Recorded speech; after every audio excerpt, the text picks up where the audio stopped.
கர்த்தருடைய பரிசுத்த நாமத்துக்கு மகிமை உண்டாவதாக. Praise be to the holy name of God.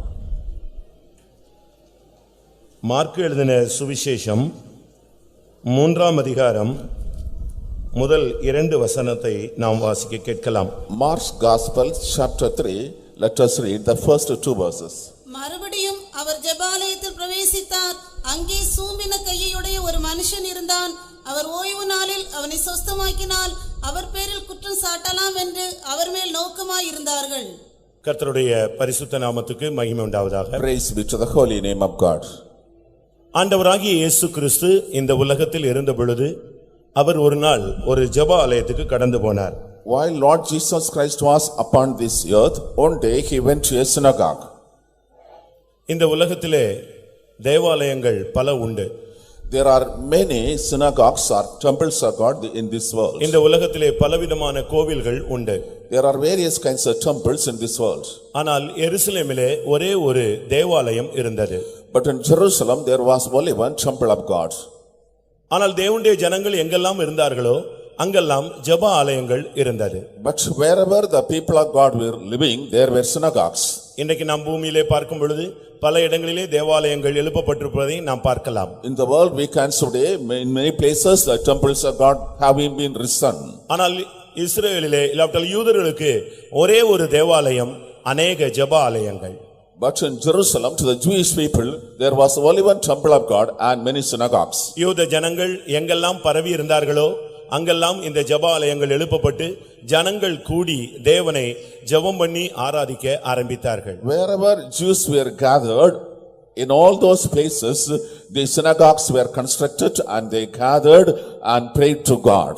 யூதர்கள் இந்த பூமியிலே பல இடங்களுக்கு சிதறடிக்கப்பட்டார்கள். And Jewish people have been scattered to various places in the world. அப்படி அவர்கள் சிதறடிக்கப்பட்ட இடங்களில் எல்லாம் இந்த ஜெப ஆலயங்களை அவர்கள் ஏற்படுத்தினார்கள். Wherever they have been scattered, they have established the synagogues. கேரளாவில் கூட ஒரு ஜெப ஆலயம் இல்லாவிட்டால் ஒரு சினகாக் இருப்பதை நாம் பார்க்கலாம். In Kerala also there is a synagogue. கொச்சின்ல அந்த இது ஒரு டூரிஸ்ட் பிளேஸ் ஆக இருக்கிறது. Cochin is a tourist place. யூதர்கள் அந்த நாட்களிலே சிதறடிக்கப்பட்டு கேரளாவிலே இருந்த பொழுது அவர்கள் அங்கே ஜெப ஆலயங்களை ஏற்படுத்தி வைத்திருந்தார்கள். During those days when Jewish people were scattered and they came to Kerala, they constructed a synagogue in Cochin. நான் இந்த நாட்களிலே ஆண்டவராகிய இயேசு கிறிஸ்து ஜெப ஆலயத்தில் கிரியை செய்தது குறித்து உங்களோடு இடைபட நான் வாஞ்சிக்கிறேன். These days I want to deal with you regarding the manner in which the Lord was leading in the synagogues. ஜெப ஆலயத்தில் இயேசு என்ற தலைப்பிலே நாம் இந்த நாட்களிலே வேத வசனங்களை சிந்திக்கலாம். We are going to meditate the word of God on the title Jesus in the synagogue. ஆண்டவராகிய இயேசு கிறிஸ்து இந்த உலகத்தில் இருந்த பொழுது பல பட்டணங்களுக்கு அவர் கடந்து சென்றார். While Lord Jesus Christ was living in this world, he went to many cities. பல கிராமங்களுக்கு அவர் சுற்றி திரிந்தார். He went to various villages. அநேக நேரங்களிலே அவர் கடற்கரை ஓரத்திலே அவர் பயணப்பட்டார். On many occasions he traveled along the seashore. இப்படி பல இடங்களிலே அவர் கடந்து சென்றதை வேதத்தின் அடிப்படையிலே சுவிசேஷங்களின் அடிப்படையிலே நான் பார்க்க முடியும். Based on the scripture from the Gospels we can read the places where he visited. இவைகளுக்கு மத்தியிலே அவர் எந்தெந்த ஊர்களுக்கு போனாரோ அந்தந்த இடங்களிலெல்லாம் அந்த இடங்களில் இருக்கிற ஜெப ஆலயங்களை அவர் சந்தித்தார். In the midst of these, in which places he visited, he used to visit the synagogue of that place. நான் சொல்லுகிறேன், இதுவும் கூட இப்பொழுது நாம் கூடி வந்திருக்கிறோமே தேவனை நோக்கி ஜெபிக்க முடியாக இதுவும் கூட ஒரு ஜெப ஆலயம். இந்த ஜெப ஆலயத்திலும் நீங்கள் விசுவாசித்தால் இந்த கூட்டம் முடியறதுக்குள்ளே நீங்கள் அவரை காணலாம். I tell this, we have gathered here not to worship God, therefore it is also a synagogue. If you believe, you can see Jesus in our midst. முதலாவது நீங்கள் தேவனுடைய வார்த்தையை கேட்பீர்கள், அதற்கு பின்பு தேவனுடைய வல்லமையை நீங்கள் காண்பீர்கள். First of all you will hear the word of God, then you shall receive the power of God. அந்த ஜெப ஆலயங்களிலே சங்கீதங்கள் ஞான பாட்டுகள் பாடப்படும். And in those synagogues hymns and songs were sung. வேத வசனங்கள் வாசிக்கப்படும். The word of God was read. ஆண்டவராகிய இயேசு கிறிஸ்து இந்த உலகத்தில் இருந்த பொழுது கூட அநேக தரம் அவர் ஜெப ஆலயத்துக்கு போனார். ஒரு விசை போன பொழுது அவருடைய கையிலே அவர்கள் வேத புத்தகத்தை எடுத்து கொடுத்து விட்டார்கள். While Lord Jesus Christ was living upon this earth, on various occasions he went to the synagogues. On one occasion the whole Bible was given in his hand. லூக்கா எழுதின சுவிசேஷம் 4ஆம் அதிகாரம் 16ஆம் வசனத்திலே நாம் இதை பார்க்க முடியும். In Luke's Gospel chapter 4 verse 16 we come across it. அங்கே அவர் தேவாலயத்திலே ஜெப ஆலயத்திலே கடந்து போன பொழுது ஓய்வு நாளில் அவர் ஜெப ஆலயத்தில் பிரவேசித்து வாசிக்க எழுந்து நின்றார். And when he entered the synagogue on the Sabbath day, he rose to read. லூக்கா 4ஆம் அதிகாரம் 16-17 வசனங்களை வாசிக்கலாம். Luke's Gospel, chapter 4, verses 16 and 17. தாம் வளர்ந்த ஊராகிய நாசரேத்துக்கு அவர் வந்து தம்முடைய வழக்கத்தின்படியே ஓய்வு நாளில் ஜெப ஆலயத்திலே பிரவேசித்து வாசிக்க எழுந்து நின்றார். அப்பொழுது ஏசாயா தீர்க்கதரிசியின் புஸ்தகம் அவரிடத்தில் கொடுக்கப்பட்டது. அவர் புஸ்தகத்தை விரித்தபோது, கர்த்தருடைய பரிசுத்த நாமத்துக்கு மகிமை உண்டாவதாக. Praise be to the holy name of God. அவர் ஜெபாலயத்திலே கடந்து போன பொழுது ஏசாயா தீர்க்கதரிசியினுடைய புஸ்தகம் அவருடைய கையிலேயே கொடுக்கப்பட்டது. When he went to the synagogue, the book of Isaiah was given in his hand. அங்கே அவர் தன்னை குறித்தே உள்ள வேத வசனத்தை தீர்க்க தரிசனத்தை அவர் வாசித்து அவர்கள் கையில் கொடுத்தார். எல்லாருடைய கண்களும் அவர் மேல் நோக்கமாக இருந்தது. He read the prophecy regarding him from that book and gave in the hands of them, and all the people's eyes were fixed on him. இப்படி பல இடங்களிலே அவர் ஜெபாலயத்துக்கு போயிருக்கிறார். நாம் அவைகளை இந்த நாட்களிலே சிந்திக்க போகிறோம். In that way he has gone to various synagogues in many places. We going to meditate it. தேவாலயத்துக்கும் அவர் அடிக்கடி கடந்து போனதை நாம் வேதத்திலே பார்க்க முடியும். In the scripture read, he went to the temple of God also often. ஜனங்கள் தங்களுடைய வேதனையை பகிர்ந்து கொள்ள இந்த ஜெபாலயத்தை பயன்படுத்தினார்கள். The people used the synagogue in order to share their pains. இளைப்பாறுதலை பெற்றுக்கொள்ளும்படியாக இந்த ஜெபாலயத்தை நாடினார்கள். They sought the synagogue to receive rest. கர்த்தரை துதிக்கும்படியாக அந்த இடத்திலே அவர்கள் போய் ஆண்டவரை மகிமைப்படுத்த ஆரம்பித்தார்கள். They went to those places in order to worship God and glorify God. அந்த இடத்துக்கு போன பொழுது அங்கே முதன்மையான ஆசனங்கள் இருந்தது. அந்த ஜெப ஆலயங்களிலே முக்கியமானவர்கள் அந்த இடத்தை பிடித்துக் கொள்வார்கள். In that synagogue there were principal seats. The most important people will occupy those seats. ஒவ்வொரு ஜெப ஆலயத்துக்கும் ஒரு தலைவன் உண்டு. அவன்தான் அந்த ஜெபத்தை அந்த ஜெப ஆலயத்தில் உள்ள ஒழுங்குமுறைகளை அவன்தான் நடத்துவான். To every synagogue there was a leader. He used to undertake the order in which things should go அப்படி on. அந்த ஜெப ஆலயத்திலே வருகிற யாராவது குற்றவாளிகளாக மாறினால் அவர்களை தண்டிக்கவும் அந்த ஜெபாலயத்தில் உள்ளவர்களுக்கு அதிகாரம் இருந்தது. If anybody who is coming to the synagogue happens to be a criminal, the authorities have the right to punish them. அதனால தான் இயேசு கிறிஸ்து சொன்னார், உங்களை ஜெப ஆலயங்களிலே வாரினால் அடிப்பார்கள் என்று இயேசு சொன்னார். That is why Jesus said, you shall be whipped in synagogues. இப்படி அவர் अनेक விசை ஜெபாலயத்துக்கு சென்றாலும் இங்கே ஒரு ஜெபாலயத்துக்கு வந்த பொழுது அங்கே ஒரு வித்தியாசமான ஒரு மனிதனை அவர் கண்டார். In this way, even though he went to the synagogues and various times, he saw a different kind person when he came to this particular occasion. Mark எழுதின சுவிசேஷத்திலே 3ஆம் அதிகாரத்திலே அந்த மனுஷனுடைய நிர்பந்தமான நிலவரம் தெளிவாக சொல்லப்பட்டிருக்கிறது. In Mark's Gospel chapter 3, the miserable condition of him is described. அவர் மறுபடியும் அவர் ஜெப ஆலயத்திலே பிரவேசித்தார். Once again he entered the synagogue. இதிலிருந்து என்ன விளங்கிக் கொள்கிறோம்? What we understand from this? ஆண்டவராகிய இயேசு கிறிஸ்து ஒரு விசை மாத்திரமல்ல மறுபடி ஒருவனுடைய வாழ்விலே அவர் பிரவேசிக்க விரும்புகிறார். Lord Jesus Christ does not want to enter in the man's life only once, but he wants to enter again and again in the life of the person. என்றைக்கே ஒரு நாள் உன்னுடைய வாழ்வில் ஆண்டவர் பிரவேசித்தது மாத்திரமல்ல உன் வாழ்க்கையை அவ்வப்பொழுது சீர்படுத்தும்படியாக ஒளிமயமாக மாற்றும்படியாக அதை சுகப்படுத்தும்படியாக ஆண்டவராகிய இயேசு கிறிஸ்து இந்த மாலை வேளையில் மறுபடியும் உங்களுடைய வாழ்க்கையில் நம்முடைய வாழ்க்கையில் அவர் பிரவேசிக்க வாஞ்சிக்கிறார். It is not that Lord Jesus Christ entered into your life once, but again and again he is desiring to enter into your life so that your life may be corrected and your needs may be met and your life may be glorious. Not only that, he is willing to visit you and I in many occasions. ஒருவேளை உங்களுடைய கடந்த கால வாழ்க்கையிலே அவர் अनेक விசை இடைப்பட்டிருக்கலாம். Perhaps he has been dealing you in the last days in the past life. அது உங்களுக்கு தெரியும். That you know. எந்த சூழ்நிலையில் கர்த்தர் உங்களை சந்தித்தார்? In what situation the Lord met you? எந்த சூழ்நிலையில் நீங்கள் இழுக்கப்பட்டீர்கள்? In which situation you were thrown? எந்த சூழ்நிலையில் கர்த்தர் உங்களை விடுதலையாக்கினார்? In which situation the Lord delivered you? இதெல்லாம் உங்களுக்கு தெரியும். All of this you know that. ஆனாலும் கூட இந்த மாலை வேளையிலே மறுபடியும் உங்களுடைய வாழ்க்கையில் அவர் இடைபடும்படியாக வாஞ்சிக்கிறார். Yet even in this evening the Lord is willing to deal with your life. மறுபடியும் அங்கே ஜெபாலயத்தில் பிரவேசித்த அந்த ஆண்டவராகிய இயேசு கிறிஸ்து என்னுடைய வாழ்க்கையில் என்னுடைய ஊழியத்தில் என்னுடைய வீட்டில் என்னுடைய தொழிலில் அவர் மறுபடியும் கிரியை செய்ய வேண்டும், மறுபடியும் அவர் பிரவேசித்து தன்னுடைய வல்லமையை வெளிப்படுத்த வேண்டும் என்று வாஞ்சிக்கிறவர்கள் கரங்களை உயர்த்தி ஒரு அல்லேலூயா சொல்லுங்கள் பார்க்கலாம். Hallelujah.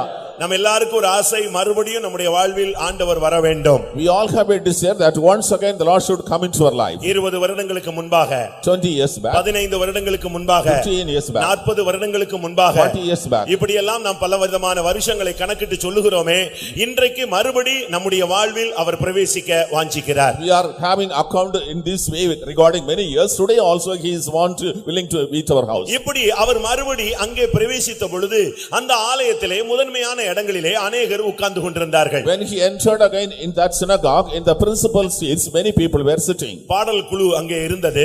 There were the chorus group. ஜனங்களை தண்டிக்கக்கூடியவர்கள் அங்கே இருந்தார்கள். The people who are punishing the people. வேத வாக்கியங்களை வாசிக்கக்கூடியவர்கள் அங்கே இருந்தார்கள். Those who are reading the scriptures were there. வேத வாக்கியங்களை கேட்கக்கூடியவர்கள் இருந்தார்கள். Those listening to the word of God there. வேத வாக்கியங்களை விளக்கிச் சொல்லக்கூடியவர்கள் அங்கே இருந்தார்கள். Those expounding the scriptures were there. அந்த ஜெபாலயத்திலே ஜெபாலய தலைவன் இருந்தான். The leader of the synagogue was there. இவைகளுக்கு மத்தியிலே ஆண்டவராகிய இயேசு கிறிஸ்து அந்த ஜெபாலயத்துக்குள் உள்ளே வந்து விட்டார். In such a situation, Lord Jesus Christ entered the synagogue. அங்கே எல்லா இருந்த சூழ்நிலைகள், அங்கு உள்ள மனிதர்கள், அங்கு உள்ள அவருடைய அமைப்பு முறைமைகள், இவைகளை அவர் அப்படியே பார்த்து கொண்டே இருந்தார். He is watching the manner of things that were going on and the people who were sitting. இவைகளுக்கு மத்தியிலே அந்த ஜெபாலயத்திலே ஒரு மனிதன் அமர்ந்திருந்தான்.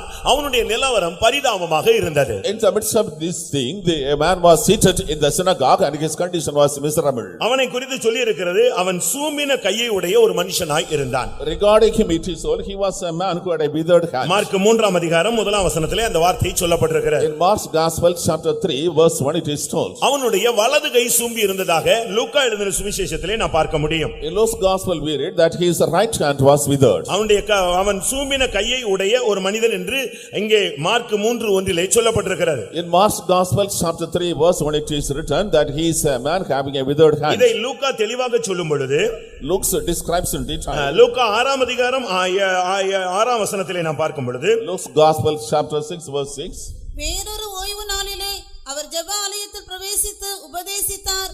அங்கே சூம்பின வலது கையை உடைய ஒரு மனுஷன் இருந்தான். இங்கே அந்த சூம்பின கை வலது கை என்று சுட்டிக்காட்டப்பட்டிருக்கிறது. Here it is pointed out the withered hand was the right hand. எல்லாருடைய இரண்டு கைகளும் நன்றாக இருக்கும் பொழுது அவர்கள் கைத்தட்டுகிறார்கள், கைகளை உயர்த்துகிறார்கள், பாடுகிறார்கள், ஆராதிக்கிறார்கள், பல விதங்களிலே தேவனை உயர்த்துகிறார்கள்.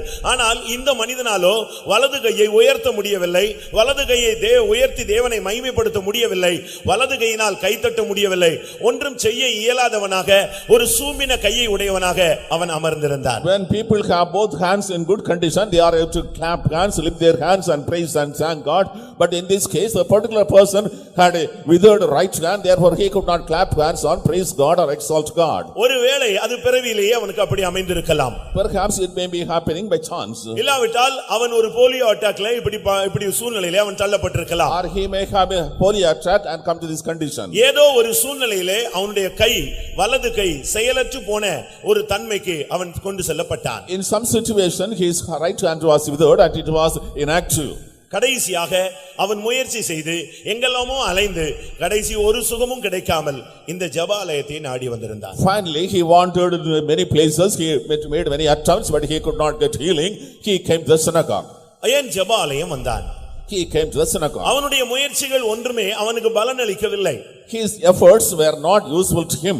ஆனபடியால் கடைசியாக அவன் கேள்விப்பட ஆரம்பித்தான், ஜெபாலயங்களுக்கு சென்றால் விடுதலை கிடைக்கும். Finally he heard that if he went to synagogue he may get to deliverance. இன்றைக்கும் சில மருத்துவர்கள் சொல்லக்கூடிய கடைசி ஆலோசனை அதுதான். This is the final counsel given by the doctors nowadays. தங்களுடைய மருத்துவ உபகரணங்கள் மூலமாக ஒரு மனிதனை அவர்கள் பரிசோதிக்கிறார்கள். They are examining a man through the medical instruments. அந்த வியாதியின் கொடூரத்தன்மை அவர்களுக்கு தெரிகிறது. They know the severity of the sickness. அவர்கள் மருத்துவத்திலே தெளிவு பெற்றவர்களாக இருந்தால் தங்களுடைய மருத்துவத்தினால் அவனை சுகமாக்க முடியாது, அந்த நிலவரத்தை அவன் தாண்டி போய்விட்டான் என்பதை அவர்கள் உணர்கிறார்கள். If they are experts in the medicine field, they understand that by their medicine they cannot cure him, therefore he wants to give some counsel. கடைசியில அவர்கள் என்ன சொல்லுகிறார்கள்? What they finally say, எங்கேயாவது ஜெபாலயங்களுக்கு கொண்டு செல்லுங்கள், ஏதாவது ஒரு விடுதலை கிடைக்கும் என்று சொல்லி அனுப்பி விடுகிறார்கள். take them to the church or congregation, they may get to deliverance. அப்படி புறக்கணிக்கப்பட்டவர்கள், கைவிடப்பட்டவர்கள் எத்தனையோ பேர் ஆண்டவராகிய இயேசு கிறிஸ்துவை ஏற்றுக்கொண்ட பின்பு இன்றைக்கும் அவர்கள் ஜீவனோடு உயிர் வாழ்கிறார்கள். Such rejected people, such forsaken people, after they have Lord Jesus Christ, we are able to live even today. இங்கே நாம் பார்க்கும் பொழுது என்ன சம்பவித்தது? What happened here? இயேசு ஒருவர் இருக்கிறார், அவர் ஜெபாலயங்களிலே அடிக்கடி வருகிறார், அவர் வருகிற ஜெபாலயத்துக்கு போனால் விடுதலை கிடைக்கும் என்கிற ஒரு செய்தி அவனுடைய காதிலே எட்டினது. There is a person called Jesus Christ. He is visiting the synagogue. When he is visiting the synagogue, if a person goes there, he may get deliverance. He received the news. இறைவன் மனிதனாக இந்த பூமிக்கு கடந்து வந்திருக்கிறார். இயேசு என்கிற திருப்பெயரால் இந்த உலகத்திலே உலாவுகிறார். அவருடைய வார்த்தையிலே அற்புதங்கள் நடக்கிறது என்பதை அவன் குறித்த அந்த சுவிசேஷத்தை, அந்த நற்செய்தியை அவன் கேள்விப்பட்ட பொழுது அவன் ஜெபாலயத்தை தேடி போனான். நான் போனால் எனக்கு சுகம் கிடைக்கும் என்கிற நிச்சயத்தோடு அவன் அங்கே பயணப்பட்டான். God has come to the world in the name of Jesus. He is visiting people and giving deliverance to the sickness. If at all I go to the synagogue and meet him, I may get to deliverance. This news was preached unto him. He heard it and came there. அவர் தொட்டால் சுகம் கிடைக்கும். If he touches, I will be healed. அவர் பார்த்தால் விடுதலை கிடைக்கும். If he looks, I will be delivered. அவர் ஒரு வார்த்தை சொன்னால் பாடையிலே இருக்கிற மனிதன் கூட எழும்பி உட்கார்ந்து விடுவான். If he speaks a word, the person in the fire will stand arise. அவருடைய பிரசன்னத்தினால் அற்புதங்கள் நடக்கும். By his presence, miracles are taking place. இந்த வார்த்தையை கேட்ட பொழுது அவன் விசுவாசத்தோடு இயேசு வந்து சந்திக்கக்கூடிய அந்த ஜெபாலயத்துக்கு அவன் வந்து விட்டான். When he heard these words, he had faith. He came to the synagogue where Jesus was present. அருமையானவர்களே, இன்றைக்கும் கூட பூமியிலே இல்லாவிட்டால் நம்முடைய ஊர்களிலே, இந்த ஊர்லேயே அநேக ஜெபாலயங்கள் இருக்கலாம். ஆனால் இயேசு வருகிற ஜெபாலயத்துக்கு நீங்கள் வந்தால் மாத்திரமே அங்கே உங்களுடைய வாழ்விலே அற்புதங்கள், விடுதலை, சுகம், ஆரோக்கியம், நம்பிக்கை துளிர்விட ஆரம்பிக்கும். Beloved people, perhaps there may be many synagogues, churches or congregations or places we are gathering, but only when you come to the synagogue or congregation where Lord Jesus Christ is coming, you will have deliverance and problems solved. அதே ஊரிலே அநேக ஜெபாலயங்கள் இருந்தது.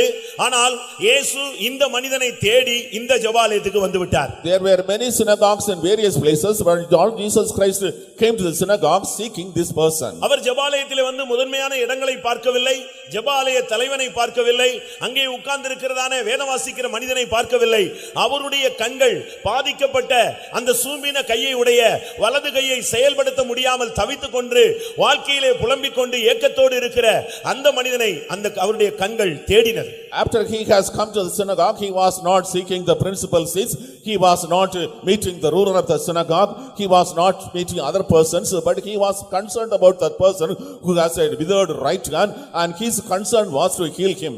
நான் விசுவாசிக்கிறேன், I believe. இந்த மாலை வேளையிலே அதர்சனமான ராஜனாக ஆண்டவராகிய இயேசு கிறிஸ்து இந்த ஜெப ஆலயத்திலே இங்கே கூடி வந்திருக்கிற ஜனங்களின் மத்தியிலே பரிதபிக்கப்படத்தக்க நிலவரத்தில் இருக்கிற ஆத்துமாக்களை அவருடைய கண்கள் நோக்கமாய் இருந்து தேடிக்கொண்டிருக்கிறார். I believe in the evening hour also Lord Jesus Christ is coming in our midst, and he is concerned and he is looking at the people who are in a pathetic or miserable condition of life. ஒருவேளை நான் பாவி என்று நீங்கள் ஒத்துக்கொள்ளலாம். Perhaps you may accept that I am a sinner. வேதம் என்ன சொல்லுகிறது? நீதிமான்களை அல்ல, அவர் பாவிகளையே ரட்சிக்க வந்தார். What does the word of God say? He did not come to save the righteous but to save the sinners. ஒருவேளை வாழ்க்கையை இழந்து போனேன் என்று நீங்கள் சொல்லலாம். Perhaps you say I lost my life. என்னுடைய நம்பிக்கையை இழந்து போனேன். I lost my hope. என்னுடைய தரிசனத்தை நான் இழந்து போனேன். I lost my vision. என்னுடைய ஊழியத்தை நான் இழந்து போனேன். I lost my ministry. என்னுடைய குடும்பத்தை நான் இழந்து போனேன். I lost my family. என்னுடைய ஆசீர்வாதத்தை நான் இழந்து போனேன். I lost my blessing. இப்படி எல்லாம் நீங்கள் புலம்பிக் கொண்டு தேவனுடைய சன்னிதானத்தை நாடி வந்திருக்கலாம்.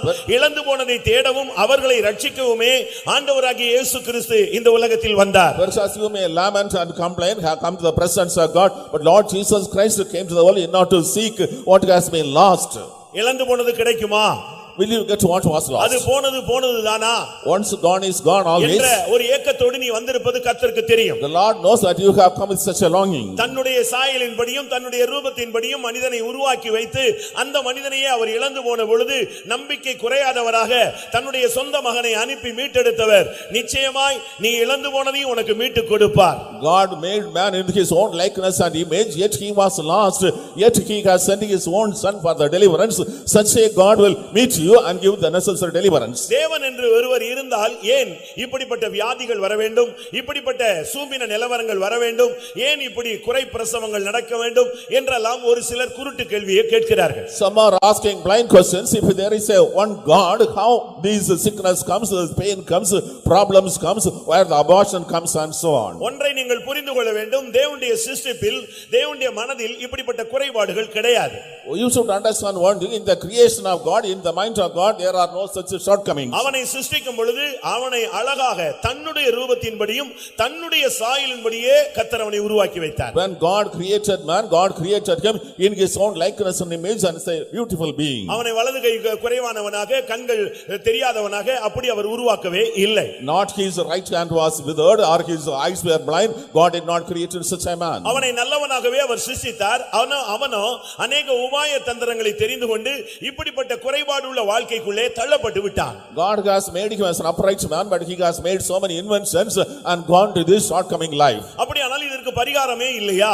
Is there no remedy for this? இதற்கு பரிகாரமாகத்தான் ஏறக்குறைய 2000 வருடங்களுக்கு முன்பாக ஆண்டவராகிய இயேசு கிறிஸ்து மனுக்குலத்தை தேடி வந்து இப்படிப்பட்ட பிரச்சனைகளுக்கு பரிகாரத்தை உண்டு பண்ணும்படியாக இந்த பூமியிலே நன்மை செய்கிறவராக அவர் சுற்றி திரிந்தார். As a remedy, Lord Jesus Christ came to this world 2000 years back, and in order to bring remedy and solution to the problems, he was walking through cities and villages. அருமையான நண்பனே, உன்னுடைய வாழ்க்கையிலே ஏதாவது ஒரு குறைகளோடு வாழ்க்கையிலே நீ கடத்தி கொண்டு போய் கொண்டிருப்பாய். அந்த குறைவை நிறை செய்யக்கூடிய சக்தி ஒன்றான மெய்தேவனாகிய ஆண்டவராகிய இயேசு கிறிஸ்துவுக்கு மாத்திரமே உண்டு.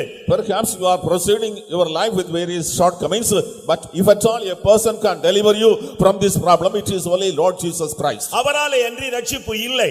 Except through him there is no salvation. வானத்தின் கீழே பூமியின் மேலே மனுஷ ஜாதிகளுக்குள்ளே ரட்சிக்கப்படும்படிக்கு இயேசு கிறிஸ்துவின் திருப்பெயரே அல்லாமல் அவருடைய நாமமே அல்லாமல் வேறு ஒரு நாமமும் கட்டளையிடப்படவில்லை. Under the heaven upon the earth for the salvation of mankind there is no other name given except the name of Lord Jesus Christ. உங்களுடைய வாழ்வின் குறைவுகள் சரி செய்யப்பட வேண்டுமானால், சீர் செய்யப்பட வேண்டுமானால் வானத்தின் கீழே பூமியின் மேலே இயேசு கிறிஸ்துவின் நாமமே அல்லாமல் வேறு ஒரு நாமம் கட்டளையிடப்படவே இல்லை. If the shortcomings of your life are to be corrected, there is no other name commanded except the name of Lord Jesus Christ under the heaven and upon the earth. அருமையானவர்களே, இந்த கூட்டத்தில் கூட நீங்கள் பலவிதமான குறைபாடுகளோடு, ஏக்கங்களோடு, தவிப்புகளோடு, புலம்பலோடு நீங்கள் கர்த்தருடைய சன்னிதானத்திலே வந்திருக்கலாம். Perhaps even to this meeting you have come with various shortcomings, complaints, murmurings and rigors. வானோர், பூதலத்தோர், பூமியின் கீழானோர் யாவருடைய முழங்காலும் அவருக்கு முன்பாக முடங்கத்தான் வேண்டும்.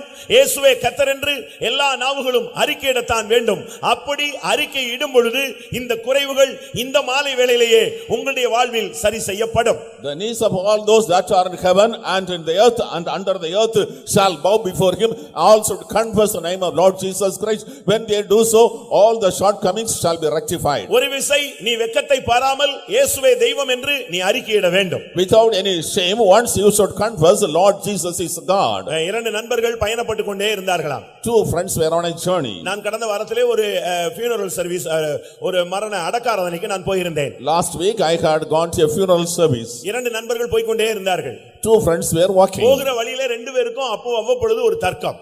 And when they were walking along, there was a dispute between them. இவர் இயேசு தெய்வம் பாரு, அவர் சொல்வாரு இயேசு தெய்வம்னா என்கிட்ட பேசட்டும், வேலையை பார்த்து போன்னு சொல்வார். And he used to say Jesus is God. Other person said if Jesus is God, let him speak to him. ஆனால் ரெண்டு பேரும் சின்ன வயசுல இருந்தே நண்பர்கள். Right from the tender age, both of them friends. இயேசுவை ஏத்துக்கோ, உனக்கு சான்ஸ் கிடைக்கும் பொழுதே நான் உனக்கு சொல்றேன், இப்பமே ஏத்துக்கோன்னு அவர் அடிக்கடி சொல்றாரு.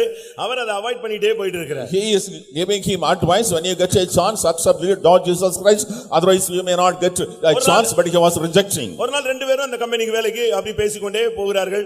பஸ் எல்லாம் இதே தர்க்கம் தான் பேசிட்டே போறாங்க. And one day they were traveling in a bus, all along the bus journey they were disputing. இப்ப கம்பெனில போய் வேலை தொடங்கின பொழுது திடீரென்று ஒரு பெரிய வெயிட் 10 டன் எடை உள்ளது அந்த அந்த இந்து சகோதரனுடைய கால்ல வந்து விழுந்து விட்டாரு. And when they were working in the company, all of a sudden some iron piece fell on the leg of that Hindu believer. 10 ton எடை உள்ள ஒரு பொருள் ஒரு மனுஷனுடைய கால்ல விழுந்தா கால் எப்படி இருக்கும்? கூலாய் போயிடும். If a material weighing the ton is falling on the feet of a person, what will happen? It will become destroyed. அத தூக்க முடியாம தடுமாறிட்டு இருக்காங்க. They were not to lift it and they were troubled. இந்த நண்பன் ஓடி வந்தான். This friend came forward. என்ன ஆச்சு உனக்குன்னு சொல்லி. What happened to you? அவன் அப்படியே அந்த கடைசி நேரம்ல பொழைச்சிட்டாரு. ஆனா அந்த நேரத்துல அவருடைய வாயிலிருந்து வந்த முதல் வார்த்தை என்னது? அந்த ரட்சிக்கப்படாத மனுஷன் சொன்ன வார்த்தை, இயேசுவே இயேசுவே இதுல இருந்து எனக்கு விடுதலை கொடுத்துரும், நான் இனிமே உம்மை ஏத்துக்கறேன். அந்த கடைசி நேரத்துல சொல்லிக்கொண்டே இருந்தார். He survived, yet in the final stage what were the words he was pronouncing? Jesus, Jesus, help me, help me, help me, then I will accept you. என்ன நடந்தது? What happened? அது அந்த பொருள், அந்த எடையுள்ள பொருள் நகட்டப்பட்டது. இந்த கால் நொறுங்கி போன காலை சரி பண்ணினார்கள். அதுக்கு பின்பு அவர் நடக்கக்கூடியவராய் மாறிவிட்டார். The material was removed from that place, the repair was set right, then he was able to walk. பிரியமானவர்களே, அப்படி ஒரு நிர்பந்தமான நிலவரத்துக்கு போய் நாம் இயேசுவை ஏற்றுக்கொள்ள வேண்டியது அவசியம் இல்லை. It is not necessary we should go to a miserable condition and accept Jesus. இன்றைய இரட்சணிய நாள், Today is the day of salvation. இதுவே அனுக்கிரக காலம். This is the time of acceptance. தன்னுடைய குமாரனாகிய இயேசுவை உன்னில் வெளிப்படுத்த இதைத்தான் சரியான தருணமாக ஏற்படுத்தி இந்த கூட்டத்தின் மூலமாக கர்த்தர் உங்களை சந்திக்க விரும்புகிறார். The Lord Jesus Christ has appointed as the opportunities moment in order to meet you.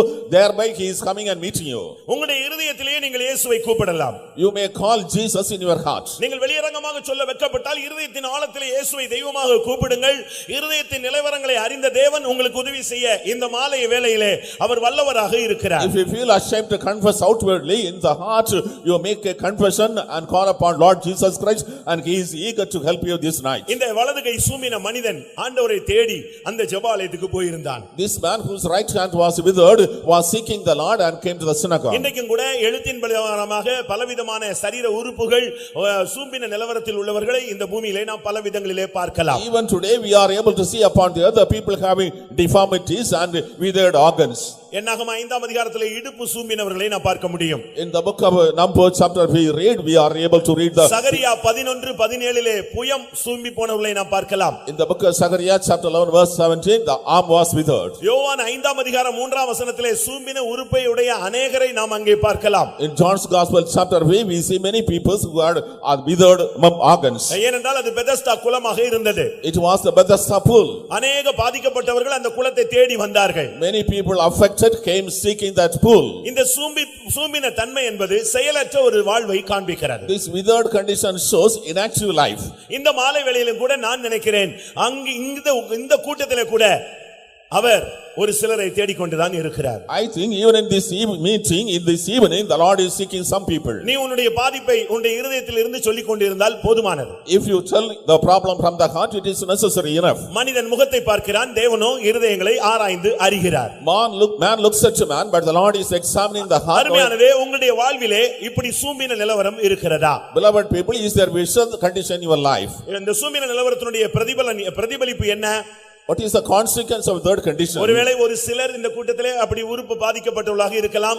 நீங்கள் துக்கப்படாதிருங்கள், உங்கள் வாழ்வை கர்த்தர் செழிப்பாய் மாற்றுவார். Sometimes you may have deformity in the body but don't be troubled, the Lord will prosper your life. ஆனால் மனித வாழ்வில் வலதுகை என்பது மிகவும் இன்றியமையாதது. But in the human life the right hand is very essential. நாம் பிள்ளைகளுக்கு அதைத்தான் முதலாவது பயிற்சிவிக்கிறோம். First of all that is we training to children. வாழ்விலே வலதுகையை இழந்தவன் வாழ்வின் ஒரு பகுதியை இழந்தது போனது போலதான் தென்படும். The person who has lost the right hand, it appears he has lost one portion of his life. அது அந்த வலதுகை உங்களுடைய வாழ்க்கையிலே பாதிக்கப்பட்டிருக்கிறதா? Is the right hand affected in your life? அவனுடைய எழுத்தின் பிரகாரமான வலதுகரம் பாதிக்கப்பட்டிருந்தது. His literal right hand was affected. அதனால் என்ன அவனுக்கு பாதிப்பு? And what was the problem to him? அவன் யாரையும் தூக்கி விட முடியாது. He cannot lift anyone. அவனால கையை பேலன்ஸ் பண்ண முடியாது. He cannot balance the hand. அவனால இந்த வலதுகையை வச்சு உதவி செய்ய முடியாது. He cannot use the right hand and help. அந்த வலதுகையில அவனுக்கு கொடுக்கும் தன்மை இல்லாமலே போய்விட்டது. The right hand did not have the capacity of giving.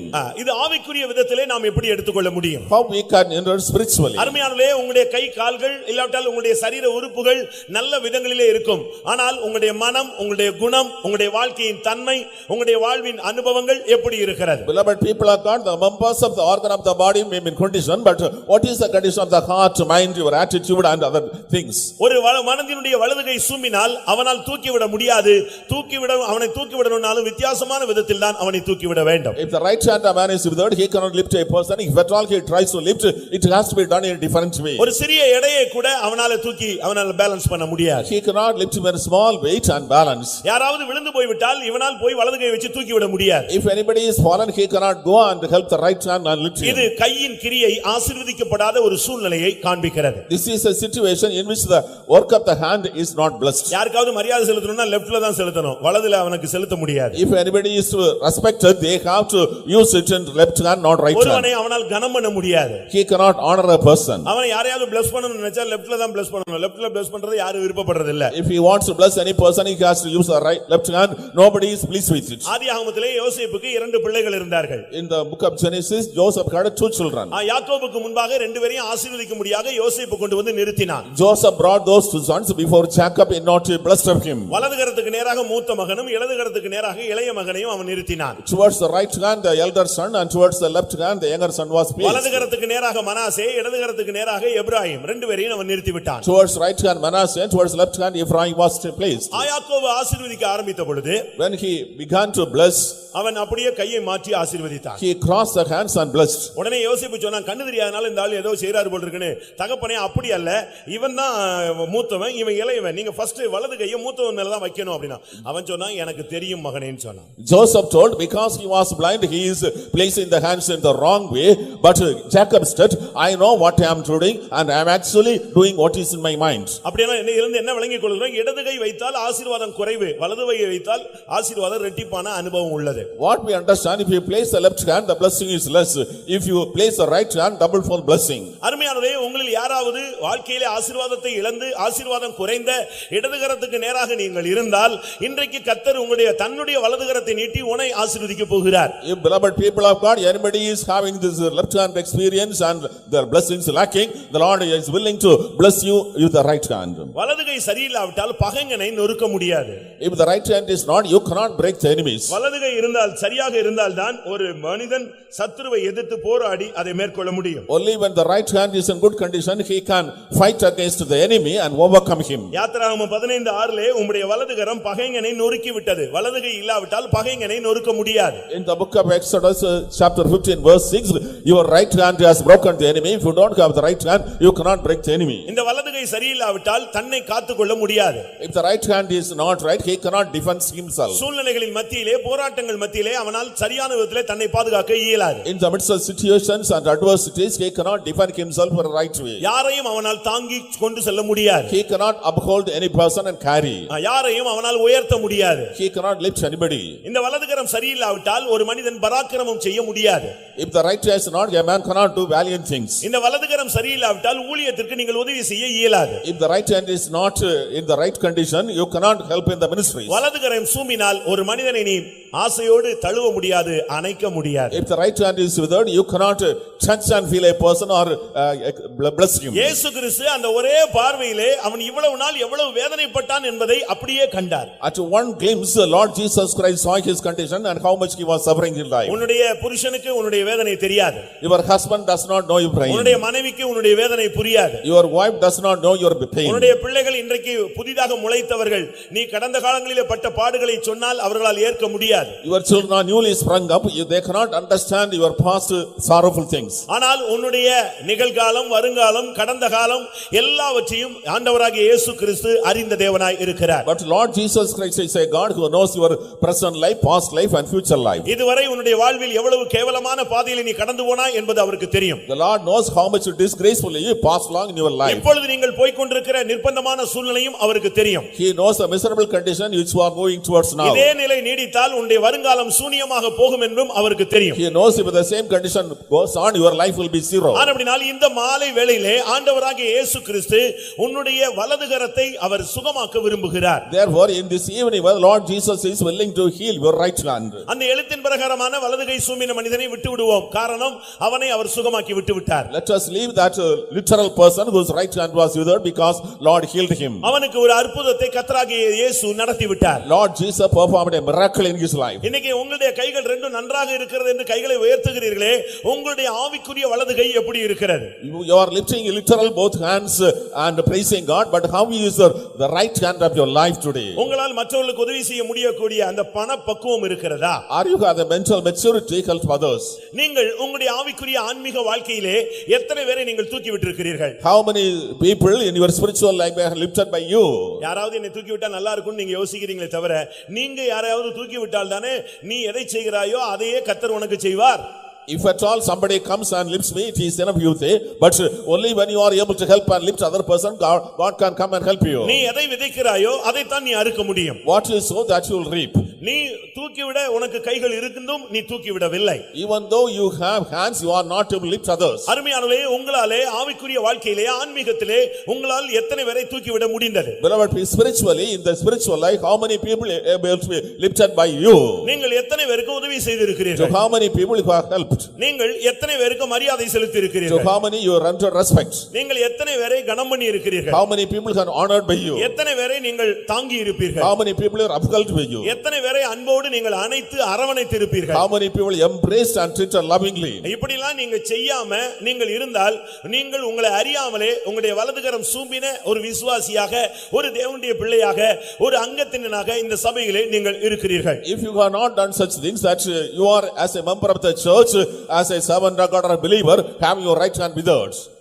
உன்னால மற்றவர்களுக்கு கனம் பண்ண முடியவில்லை. You are not able to honor others. ஆனா நீங்க சொல்றீங்க மத்தவங்க என்னை கனம் பண்ணலன்னு சொல்லி துக்கப்படுறீங்க. But you are grieved, others are not honoring me. மற்றவர்களை நீங்கள் தாங்கினது இல்ல, ஆனா பிரச்சனையான நேரத்துல யாருமே என்னைய தாங்கலன்னு சொல்றீங்க. You are not upholding others, but at the time of problem, you say nobody is coming and நான் upholding. பேசும் வார்த்தை உங்களுக்கு புரியும்.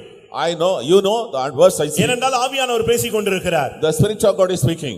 இங்கே இருக்கிற அநேகருடைய வலதுகை ஆன்மீகத்திலே சூம்பி போன ஒரு நிலவரத்தில் இருப்பதை உணர்ந்துதான் கர்த்தர் இந்த மாலை வேளையிலே உங்களை கொண்டு வந்திருக்கிறார், உங்களோடு பேசிக் கொண்டிருக்கிறார். Spiritually, many people who are seated here, their right hand is withered. That is why Lord Jesus Christ has brought you this evening. வாங்குவதை பார்க்கிலும் கொடுப்பதே பாக்கியம் என்று இயேசு சொன்னார். Jesus, rather than receiving, it is better to give. இன்றைக்கும் நீ ஆண்டவரிடத்திலிருந்து வாங்கும்படியாகத்தான் வந்திருக்கிறாய். Today you have come to receive from the Lord. ஆனால் ஆண்டவருக்காக கொடுக்கும் சிந்தை உனக்குள்ளே மிகவும் குறைவு. Verily is the mind to give for the Lord. யாராவது என்னை தூக்கி விடுவார்களா என்ற ஏக்கத்தோடு நீ வந்திருக்கிறாய். You are with the longing, will somebody come and lift me up? ஒருவேளை உன்னுடைய வாழ்வின் துவக்கமே இல்லாவிட்டால் சூழ்நிலையே உனக்கு யாருமே உதவி செய்யாததும் யாரும் உதவி செய்ய முடியாததுமாய் அமைந்திருக்கலாம். Because the beginning of life may be that nobody is able to come and help you, and you are not able to help others. உங்களுடைய தொழில் நிலவரம் என்ன?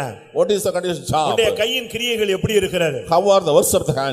உன்னால் உன்னை காத்துக்கொள்ள முடிகிறதா? Are you able to safeguard you? பாவ போராட்டங்களிலே, in the struggle of sin, பிசாசின் போராட்டங்களிலே, in the struggles of devil, செய்வனை போராட்டங்களிலே, in the troubles of witchcraft, சத்துருவினுடைய தாக்குதலிலே, in the attacks of the enemy, வறுமை பிசாசின் தாக்குதலிலே, in the attack of the poverty இப்படி devil, பலவிதமான தாக்குதல் வரும் பொழுது உன்னால் காத்துக்கொள்ள முடிகிறதா? when you face various kinds of attacks, are you able to safeguard yourself? உன்னோடு போராடுகிற சத்துருவை உன்னால் எதிர்த்து நிற்க முடிகிறதா? Are you able to resist the enemy who is attacking you? உன்னுடைய பகைஞனை உன்னால் எதிர்த்து நொறுக்க முடிகிறதா? Are you able to face your enemy and attack him?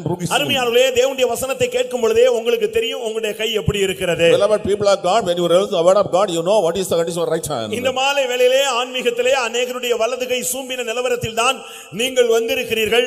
ஆனால் நீங்கள் அதற்காக துக்கப்படுவது மாத்திரமல்ல, இன்றைக்கு நீங்கள் விடுதலையும் நீங்கள் பெற்றுக்கொள்ள போகிறீர்கள். In this evening, many people have come spiritually, the right hand withered, but not only you will be realizing, you will get deliverance also. ஆனால் நீ ஜெபாலயத்துக்கு வந்திருக்கிறாய். But you have come to the synagogue. கர்த்தர் என்ன செய்தார் தெரியுமா? What the Lord did? அவனுக்கு எப்படி இந்த கை சூம்பினது அதை பத்தி அவர் விசாரிக்கல. He did not ask how he had withered hands.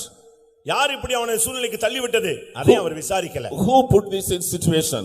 அவருடைய நோக்கம் என்ன தெரியுமா? What was his அவனுடைய concern? வேதனையை உடனே மாற்ற வேண்டும். His pain should be at once removed.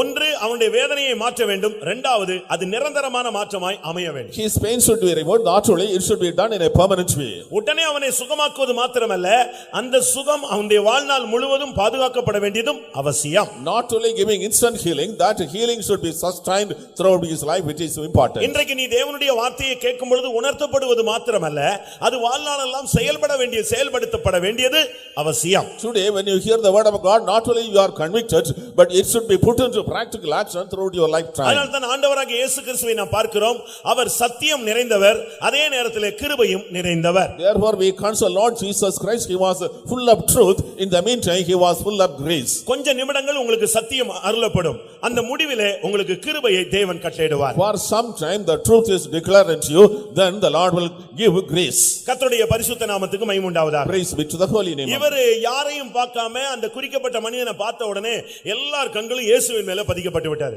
He did not look at any other person, but his eyes were fixed on that person. At that time all eyes were fixed on Jesus. எல்லாரும் அவரையே நோக்கி பார்த்து கொண்டிருந்தார்கள். Everybody was looking at him. இந்த கூட்டம் முடியவரை அவரையே நீங்கள் நோக்கி பாருங்கள், அவர் மற்றவர்களுக்கு மாத்திரமல்ல உங்களுக்கும் ஒரு பிரகாசத்தை கட்டளையிடுவார், நீங்களும் வெட்கப்பட்டு போகாதபடி திரும்பி செல்லலாம். Till the meeting ends, you will be constantly looking upon him, then he will illuminate your life, he will command blessing. இயேசு என்ன செய்தார் தெரியுமா? What did Jesus do? அவனை அவர்கள் எல்லார் மத்தியிலும் அழைத்தார். He called him in the midst of all. நீ எழுந்து நடுவே நில் என்றார். You come and stand in the middle. அவன் எழுந்து நின்றான். He stood. உன் கையை நீட்டு என்று சொன்னார். Stretch forth your hand. உடனே அவன் தன் கையை நீட்டினான். He stretched forth his hand. Mark 3:5 அவனுடைய கை மறு கையை போல சொஸ்தமாயிற்று. In Mark's Gospel, chapter 5, his hand was restored just like the other. கர்த்தருடைய பரிசுத்த நாமத்துக்கு மகிமை உண்டாவதாக. Praise be to the holy name of God. அருமையான நண்பனே, உன்னுடைய வாழ்வில் சூம்பின தன்மையுடைய ஒரு பாதையிலே நீ போய்க்கொண்டே இருக்கிறாய். Beloved friend, you are moving in your life in a withered condition. அருமையான சகோதரனே, சகோதரியே, உன்னுடைய கையினால் நீ மற்றவர்களை ஆசீர்வதிக்க வாஞ்சிக்கிறாய், ஆனால் ஆசீர்வாதத்தின் பாத்திரமாய் நீ இல்லை. Beloved brother, beloved sister, you are willing to bless others with right hand, but you are not a vessel of blessing. உன்னுடைய வலது கரத்தில் ஏதோ ஒரு சாபத்தினுடைய ஆவியின் போராட்டம் இருக்கிறது. ஆனபடியால் நீ எதை செய்தாலும் அது உனக்கு வாய்க்கிறதே இல்லை. In your right hand there is an attack of the spirit of a curse, that whatever you do it is not prospering. ஒரு சூம்பின நிலவரம் இல்லாவிட்டால் ஒரு சூன்யமான ஒரு நிலவரத்தை உன்னுடைய கையின் கிரியைகளிலே நீ கண்டு பதைத்து போயிருக்கிறாய். You are seeing a withered condition and a sorrowful thing in your right hand and you are perplexed. ஆனால் ஒன்று நிச்சயம். But one thing is certain. இன்றைக்கு நீ தேவாலயத்துக்கு வந்தபடினால் கர்த்தர் இன்றைக்கு உன்னுடைய வலது கரத்தை தொடப் போகிறார். As you are come to the synagogue today, the Lord is going to touch your right hand. அவர் இன்றைக்கு உன்னுடைய கையை நீட்டு என்று கட்டளையிட்டு உன்னுடைய கையில் இருக்கிறதான அந்த பாதிப்பை அவர் மாற்ற போகிறார். The Lord is going to give you a command, you stretch your right hand and taking away the deformity in the right hand. ஏனென்றால் தேவனுடைய வார்த்தை பொய் அல்ல. Because the word of God is not lying. வானமும் பூமியும் ஒளிந்து போனாலும் தேவனுடைய வசனத்தில் உள்ள ஒரு உறுப்பு கூட ஒளிந்து போகிறதே இல்லை. The heaven and earth may pass away, but not a thought or tittle of the word of God will pass away. அவர்கள் பல விதங்களிலே அவரை நோக்கி பார்த்து கொண்டிருந்த பொழுது In many ways they were looking upon him, ஆனால் இவரோ அவனுடைய கையை நீட்டும்படியாக கட்டளையிட்டார். but he commanded him stretch forth his hand. இன்றைக்கு கர்த்தர் உன்னுடைய வலது கையை நீட்டும்படியாக சொல்லுகிறார். The Lord asks you to stretch your right hand. இன்றையிலிருந்து கர்த்தர் உன்னை சுகமாக்க போகிறார். உன் கையை தொடப் போகிறார். அவர் உன் வாழ்வை ஆசீர்வதிக்க போகிறார். இன்றையிலிருந்து உன்னுடைய கையை நீ மற்றவர்களுக்காக நீட்ட வேண்டும். From today onwards, the Lord is going to touch your right hand. He is going to heal you and he is going to bless you, and you should touch others and bless கர்த்தர் others. என் வலது கையை தொட்டு ஆசீர்வதித்தால் நான் என் வலது கரத்தை தேவனுக்காகவும் பரத்திற்காகவும் ஜனத்திற்காகவும் ஏழைகளுக்காகவும் என் கையை நீட்டுவேன் என்று சொல்லுகிறவர்கள் கரங்களை உயர்த்தி ஒரு அல்லேலூயா சொல்லுங்கள். Hallelujah. புரிந்து சொன்னீர்களா? Do you understand and say? இன்றைக்கு இந்த கூட்டம் முடியறதுக்குள்ளே கர்த்தர் உங்களுடைய வலது கரத்தை ஆசீர்வதிக்க போகிறார். Before the meeting ends, the Lord is going to bless your right hand. உங்களுடைய புருஷனுடைய வலது கரத்தை கர்த்தர் ஆசீர்வதிக்க போகிறார். The Lord is going to bless the right hand of your husband. இனி நீ உன்னுடைய வலது கரத்தில் தொடுவது எல்லாம் வாய்க்க போகிறது. Whatever you touch your right hand will be prospering. நீ என்ன செய்கிறாயோ அதை கர்த்தர் தொடப் போகிறார். Whatever you do, the Lord will touch. நீ தொட்டது அது துலங்க போகிறது. Whatever you touch, it is going to shine. இதுவரை ஒரு சாபம், இதுவரை போராட்டம், இப்படித்தான் நீ கண்டுகொண்டே இருந்தாய். Till now there is a curse struggle you are facing. ஆனால் இன்றைக்கு நீ சுவிசேஷத்தை நீ விசுவாசத்தோடு கேட்டால் உன்னுடைய வலது கரத்தை கர்த்தர் நீட்ட வைக்க போகிறார். If you hear the gospel with faith, the Lord is going to strike your right hand today. நீங்கள் கொடுங்கள், அப்பொழுது உங்களுக்கு கொடுக்கப்படும். You give, then it shall be given unto you. ஏழைக்கு இறங்குங்கள். Be merciful to the poor. Tamil பைபிள்ல நம்முடைய பைபிள்ல பாத்தீங்கன்னா ஏழைக்கு இறங்குகிறவன் கர்த்தருக்கு கடன் கொடுக்கிறான் என்று நீங்கள் வாசித்திருப்பீர்கள். In Tamil Bible, he that is concerned to the poor is lent unto God. RC பைபிளை போய் வாங்கி படிச்சு பாருங்க. Read the Bible and read it.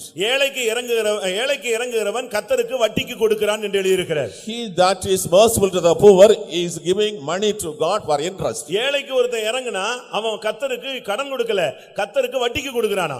அதை கர்த்தர் அவனுக்கு வட்டி முதல்லாம் எல்லாத்தையும் அசல் எல்லாம் சேர்த்து கொடுப்பார். If a man is merciful to a poor man, that he is lending money for interest to God, God will add with principal and interest. அவர் தன்னுடைய சொந்த குமாரனை பிதா நமக்காக கொடுத்தார். The Father has sent his own son for us. இவ்வளவாய் தன்னுடைய குமாரனை தந்தருளி இவ்வளவாய் நம்மிடத்திலே அவர் அன்பு கூர்ந்தார். He loved so much that he gave his own son to us. அவரோ தன்னுடைய சொந்த ஜீவனை சொந்த இரத்தத்தை நமக்காய் கொடுத்தார். He gave his own life, his blood for us. இன்றைக்கு உன்னுடைய கையில் உள்ள இந்த கூட்டம் முடியறதுக்குள்ளே ஆவியானவர் இறங்கி உன்னுடைய வலது கரத்தை தொடுவார். Before the meeting ends, the Spirit of God will descend and touch your right hand. நீ உன்னுடைய வலது கரத்தை நீட்ட போகிறாய். You are going to stretch forth right hand. எழுத்தின் பிரகாரமாக உன்னுடைய வலது கரத்தில் உள்ள வியாதியும் நீங்கும், ஆவிக்குரிய பிரகாரமாக உன்னுடைய வலது கரத்தில் இருக்கிற சாபம் தடை எல்லா தன்மைகளும் மாறி போகும். Literally, the sickness, disease on the right hand will be healed. Not only that, all the poverty or the curse that is on the right hand will be going today. அப்படி கர்த்தர் உன்னை ஆசீர்வதிக்கும் பொழுது When the Lord is blessing you நீ so, மற்றவர்களுக்கு நன்மை செய்ய வேண்டும். you should do good to others. மற்றவர்களை தூக்கி விட வேண்டும். You should lift up others. பாதிக்கப்பட்ட பலவீனரை நீ தாங்க வேண்டும். You should uphold the damaged people. மற்றவர்களை நீ கனம் பண்ண வேண்டும். You should honor others. மற்றவர்களுக்கு நீ உதவி செய்ய வேண்டும். You should help others. மற்றவர்களை நீ ஆசீர்வதிக்க வேண்டும். You should bless others. ஊழியத்தை தூக்கி எடுத்து நிறுத்த வேண்டும். You should uphold the ministry. சூழ்நிலைகள் மத்தியிலே மற்றவர்களை நீ பேலன்ஸ் பண்ணி காப்பாற்ற வேண்டும். In the midst of circumstances, you should balance and keep others. நீ அப்படி செய்ய உன்னை எத்தனித்து ஒப்பு கொடுத்தால் இன்றைக்கு கர்த்தர் உன்னுடைய வலது கரத்தை பலப்படுத்த போகிறார். If you decide so and surrender you, the Lord is going to strengthen your right hand today. இதுவரை நீ ஆண்டவரால் உபயோகப்படுத்தப்பட முடியாத ஒரு கருவியாக நீ தள்ளப்பட்டிருந்தாய். Till now you have been an instrument by which God cannot make use of. உன்னுடைய புத்தியினம், உன்னுடைய அறிவினம், உன்னுடைய மதியினம் தேவனுடைய கரத்திலே உன்னால் இருக்க முடியாமல் போய்விட்டது. By your foolishness, by ignorance, you are not able to stand before God. ஆனால் இன்றைக்கு நீ தேவனுடைய வலது கரத்தின் மகனாக நீ மாற வேண்டும். But today you should become the son of the right hand of God. வால வயதின் புத்திரர் பலவான் கையில் உள்ள அம்புகளுக்கு ஒப்பாக இருக்கிறார்கள். The young men are just like the arrows in the right hand of man. நீ ஆண்டவருடைய கரத்திலே இன்றைக்கு வரப்போகிறாய். இதுவரை சூனியமாக இருந்த வாழ்வை ஆசீர்வதித்து உன்னை கொண்டு அநேகரை தேவன் ஆசீர்வதிக்க விரும்புகிறார். Today you will come to the right hand of God. Your life was a zero, but the Lord will strengthen you and you will blessing to many people. கர்த்தருடைய பரிசுத்த நாமத்துக்கு மகிமை உண்டாவதாக. Praise be to the holy name of God. அருமையானவர்களே, இந்த ஜெபாலயம் என்று ஒன்று இருந்தால்தான் அங்கே இயேசு வர முடிந்தது. Beloved people, only there was a synagogue, Jesus was able to come there. அதை நாம் சரியான விதத்தில் இந்த சத்தியத்தை நாம் புரிந்து கொள்ள வேண்டியது அவசியம். It is essential we should understand the truth rightly. ஜெபாலயம் இல்லாம அங்க அந்த சூம்பின மனுஷன் வர முடியாது. அதை குணமாக்கக்கூடிய தெய்வமும் வர முடியாது. If there was no synagogue, the withered man cannot come. Jesus could not come and heal. அருமையானவர்களே, இந்த ஜெபாலயத்தை யார் கட்டுவது? Beloved, who is building the synagogue? இன்றைக்கு பூமியிலே எழுத்தின் பிரகாரமான அநேக ஜெபாலயங்கள் உண்டு. Today literally there are many synagogues in the world. நான் ஆன்மீகத்தின் தன்மையிலே உங்களோடு இடைபட விரும்புகிறேன். I want to deal with this spiritually. முதலாம் கொரிந்தியர் 3ஆம் அதிகாரத்தின்படி பார்க்கும் பொழுது 1 Corinthians chapter 3. நீங்களே தேவனுடைய ஆலயம் என்று அங்கே சொல்லப்பட்டிருக்கிறது. You are the temple of God, it is written. தேவனுடைய ஆலயம் பரிசுத்தமாய் இருக்கிறது. The temple of God is holy. அப்ப நீங்களே தேவனுடைய ஆலயம். You are the temple of God. நாம் ஒவ்வொருவரும் தேவனுடைய ஆலயம். Every one of us is a temple of God. இவைகளுக்கு மத்தியிலே நாம் ஜெப ஆலயங்களாக மாற வேண்டும். In the midst of these we should become synagogues. ஆண்டவராகிய இயேசு கிறிஸ்து இந்த உலகத்தில் இருந்த பொழுது ஒரு தேவாலயம் இருந்தது. While Lord Jesus Christ was living upon the earth was a temple of God. அதை ஆண்டவராகிய இயேசு கிறிஸ்துவின் சீடர்கள் ஆண்டவராகிய இயேசு கிறிஸ்துவுக்கு ஒரு நாள் காட்டினார்கள்.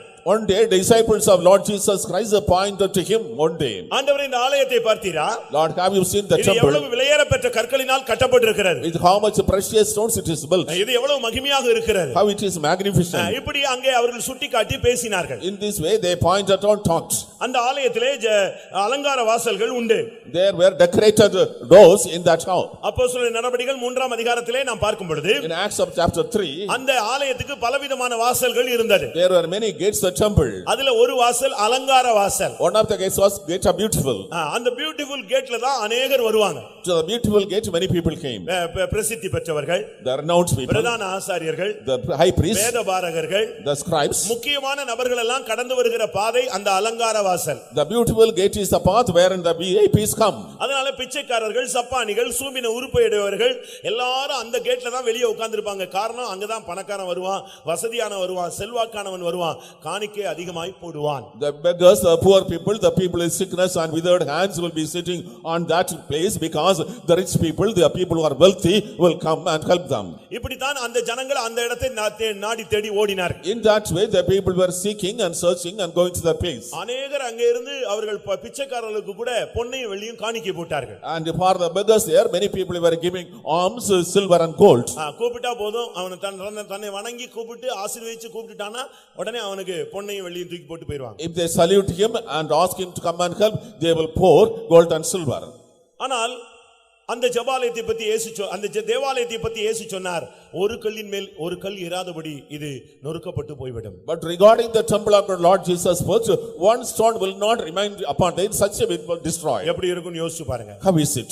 அருமையானவர்களே, நாம் தேவனுடைய ஆலயம். ஆனால் இந்த உலக பிரகாரமான அலங்காரங்களிலே நாம் சுத்தி கொண்டிருந்தால் ஒரு நாள் நாம் இடிந்து போய் விடுவோம். Beloved people of God, we are the temple of God, but we are moving about the adorations and beautifications of this world will தேவனுடைய destroy. ஆலயமாக இருந்து இந்த உலகத்திலே அலங்காரமாய் சுற்றி கொண்டிருப்பதல்ல, இவைகளுக்கு மத்தியிலே உனக்குள்ளே ஒரு ஜெப ஆலயத்தை நீ கட்டி இருக்க வேண்டும். As a temple of God, you should not be wandering about in a beautiful way, but you should build a synagogue in you. இந்த கூட்டம் முடியறதுக்குள்ளே கர்த்தர் உங்களுக்கு உதவி செய்ய நீங்கள் பாத்திரராய் மாற வேண்டும். Before the meeting ends, you should become worthy so that God may come and help you. லூக்கா எழுதின சுவிசேஷம் 7ஆம் அதிகாரத்திலே பார்க்கும் பொழுது Luke's Gospel chapter 7. இங்கே ஒரு நூற்றுக்கு அதிபதியினுடைய வேலைக்காரன் வியாதிப்பட்டவனாய் கிடந்தான். A servant of a centurion was sick.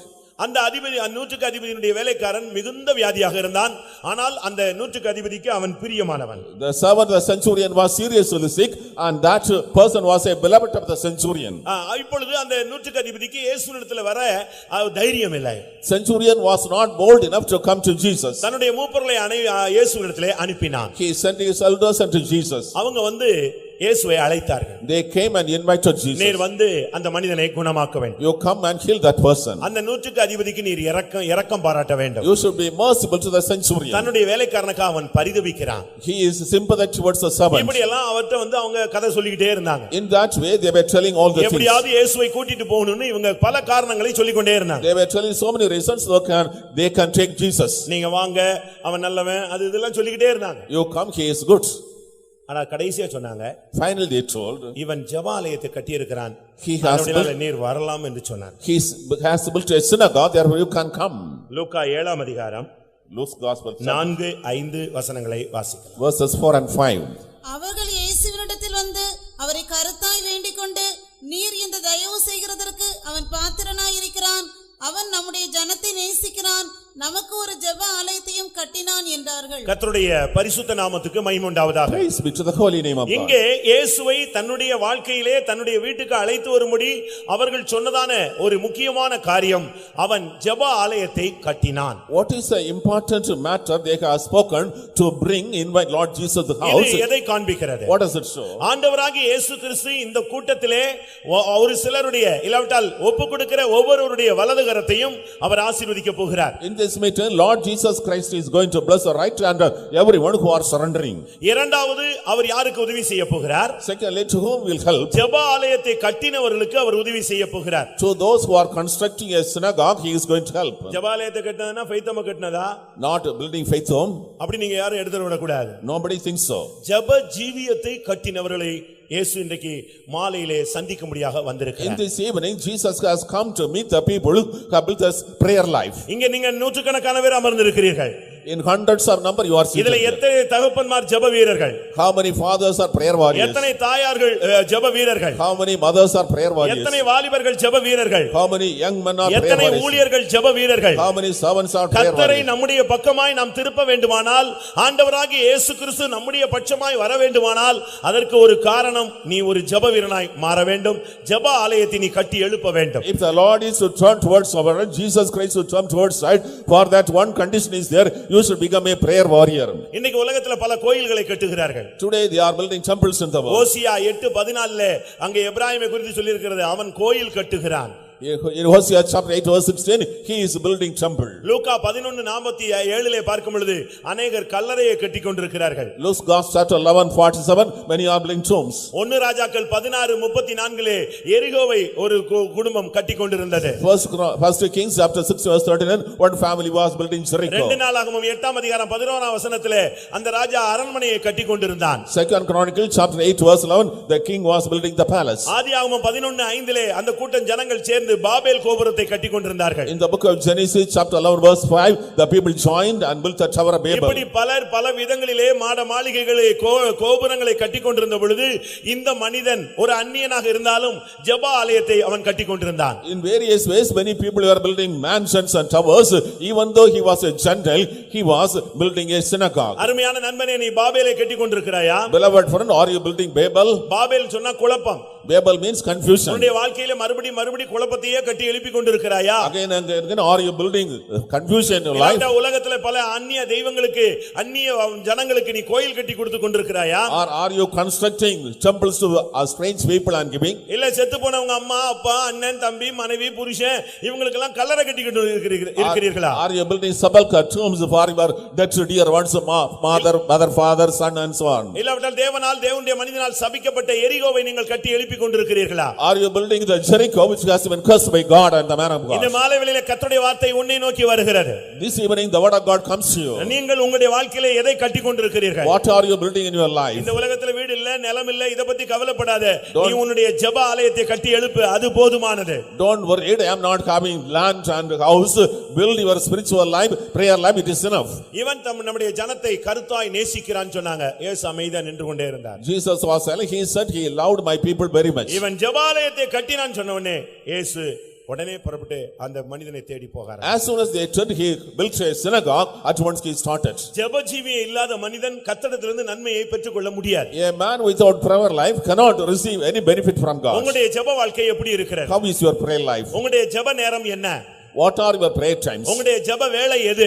What is the time of prayer? உங்களுடைய ஜெப வாழ்க்கை எப்படி இருக்கிறது? How is your prayer life? அருமையானவர்களே, இந்த மாலை வேளையிலே இந்த கூட்டங்களின் வாயிலாக உங்களுக்குள்ளே ஒரு காரியத்தை கட்டி எழுப்ப தேவன் விரும்புகிறார். In this evening, by these meetings, the Lord is willing to build a thing inside you. இந்த கூட்டத்திலே மூன்று காரியத்தை கர்த்தர் செய்ய The போகிறார். Lord is going three things in the meeting. இந்த முதலாம் நாள் கூட்டத்திலே மூன்று காரியங்களை கர்த்தர் செயல்படுத்த விரும்புகிறார். On the first day meeting, the Lord wants to do three things. ஒன்று, உன்னுடைய வலதுகரத்தின் சாபம் நீங்க வேண்டும். First of all, the curse of the right hand should be taken away. அந்த வலதுகரத்தின் சாபம் ஊழியர்களுக்கு போய்விட்டால் அவர்கள் கை வைத்தால் சுகம் உண்டாகும். If the curse of the right hand is departed from the servants of God, place the hand, they will be healed. ஒரு ஊழியனுடைய வலதுகரம் ஆசீர்வதிக்கப்பட்டால் அவன் தொட்டால் பிசாசு ஓடும். If the right hand of a servant is blessed, he touches, the devil will flee. ஒரு ஊழியனுடைய வலதுகரம் ஆசீர்வதிக்கப்பட்டால் அவன் தொடும் பொழுது அந்த இடத்துல ஆசீர்வாதம் ஆரம்பிக்கும்.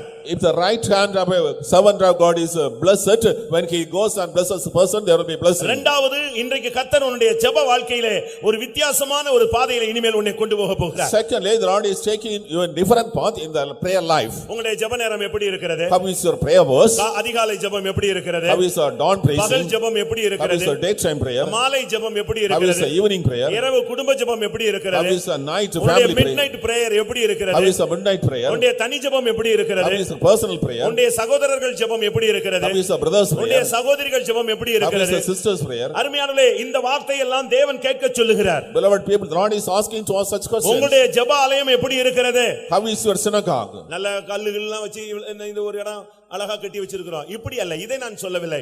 உங்களுடைய ஜெப வாழ்க்கையை நீங்க எவ்வளவு உயரம் கட்டி வச்சிருக்கீங்க? How tall you have built your prayer life?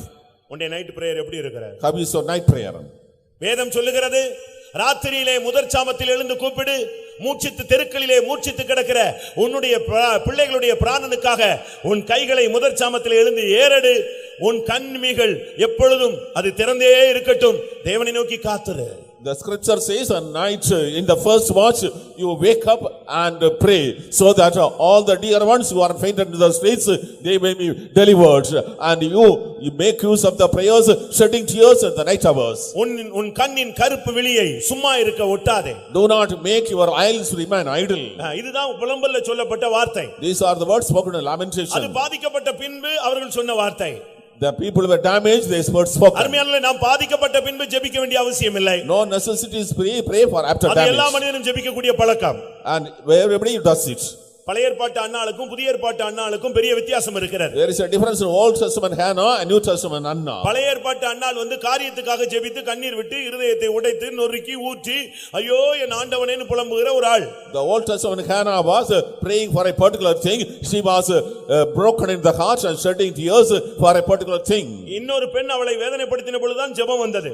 When another tormented her, there was prayer in her. பிள்ளை இல்லாமல் வாழ்க்கையிலே தவித்த பொழுதுதான் அவளுக்கு ஜெபம் வந்தது. She was barren, therefore there was prayer in her life. அதாவது காரியம் தேவை இவைகளுக்காக அவள் ஜெபித்தாள். For the necessity and need she was praying. 1 Samuel 2ஆம் அதிகாரத்திலே நீங்கள் அந்த பெண்ணுடைய முதலாம் அதிகாரம் 2ஆம் அதிகாரத்திலே அவளுடைய வேதனைகள் அதற்குரிய பதில் உங்களுக்கு தெரியும். In the first Samuel chapter 1 and 2 you know the agony and the remedy she got. ஆனால் லூக்கா 2ஆம் அதிகாரம் 37ஆம் வசனத்திலே புதிய ஏற்பாட்டு அன்னாள் அங்கே சொல்லப்பட்டிருக்கிறார். Luke's chapter 2 verse 37 the New Testament Anna is mentioned. நீங்கள் अनेகர் பழைய ஏற்பாட்டு அன்னாளையே படித்துக்கொண்டு நான் இருதயத்தை ஊற்றுகிறேன் அது காரியத்துக்கு ஜெபிக்கிற ஒரு தன்மை. And you are reading the Old Testament Anna and pray, Lord, I am pouring my tears like Anna, it is for a particular matter. ஆனால் புதிய ஏற்பாட்டு அன்னாள் எப்படிப்பட்டவள்? What sort of woman is a New Testament அவள் இடைவிடாமல் ஜெபிக்கக்கூடியவள். She is continuously praying. 84 வயது. 84 years old. தேவாலயத்தை விட்டு நீங்க மாட்டாள். She did not depart from the இரவும் temple. பகலும் உபவாசிப்பாள். Day and night fast. இரவும் பகலும் ஜெபம் பண்ணுவாள். Day and night praise. இரவும் பகலும் ஆராதனை செய்து கொண்டே Day இருப்பாள். and night worship God. காரியத்துக்காக ஜெபிக்கிறதல்ல. Not praying for a matter. அவளுடைய ஜெப வாழ்க்கை தனியாக கட்டி எழுப்பிக் கொண்டே இருந்தாள். Her prayer life was built up separately. அவளுக்கு 84 வயதுல பலவீனங்கள் உண்டு, சுகவீனங்கள் உண்டு, முடியாத தன்மைகள் உண்டு. ஆனால் ஜெபத்தை அவர் தடுத்து நிறுத்தவே இல்லை.